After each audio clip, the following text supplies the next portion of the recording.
anti-misery. Anti kind of like, there's a lot of bands doing fake sadness at the moment. Yeah, maybe to the new record now. Would you maybe say Primary Colors? What would be maybe the main theme or theme throughout the whole? What was the starting point maybe that you wanted to go, the direction you wanted to go to when starting it? Was it a... Josh summed it up really well. Yeah. Oh, do you want to say it? Well, yeah, I can say it. Josh summed it up really well one day, and I think this kind of encapsulates like the feeling of the record. And I think it's not a deliberate feeling. I think it's just how it ended up being, and then maybe it was a natural thing for us to push it that way. But he described it as going to a huge hill with your best friends on a beautiful summer's day and taking the best ease you could find, and then running down the hill really fast. It's kind of the wind rushing through your hair and the excitement and the sunshine, and that was kind of the theme really. It was jubilant and it was kind of triumphant. Anti-misery, anti kind of like. There's a lot of bands doing fake sadness at the moment, or kind of like pompous, miserable, overblown rubbish, and we kind of wanted to do something that was quite big. Where do you think maybe the bands that you described that fail, do you think they miss the whole thing?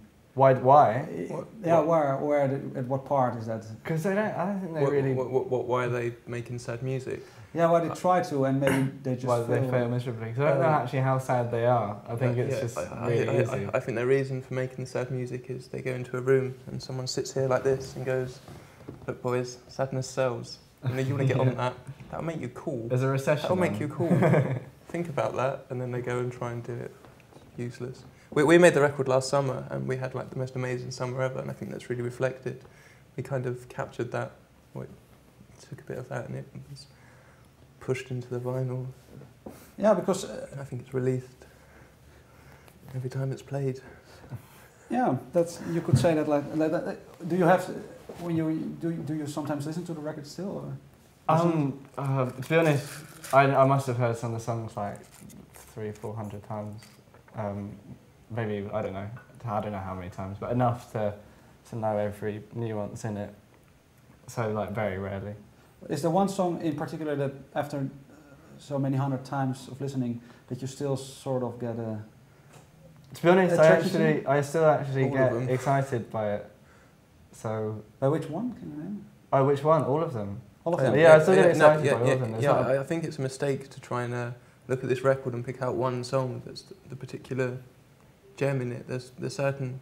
The record has like a series of ups and downs. It's a proper record. It's a proper 45 minutes? Yeah. It's a 45-minute listening experience. You can't really just take out a little chunk of that. That's like having a great recipe and just eating a great recipe for a cake or something and just eating raw flour. Pointless.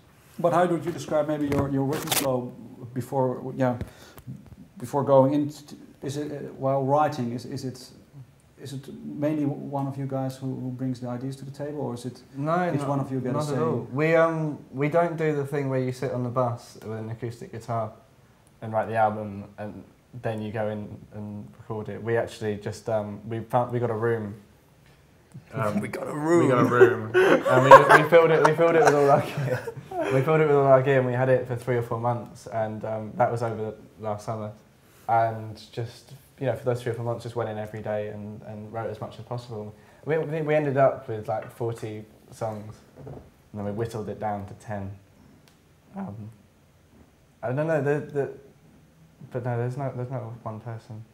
So I think that's why the music's so interesting, because everyone's trying to push it in their own little way. We've all got the same general direction, but everyone's trying to take it in a little bit way, and it opens up certain parts, and that's what makes it interesting.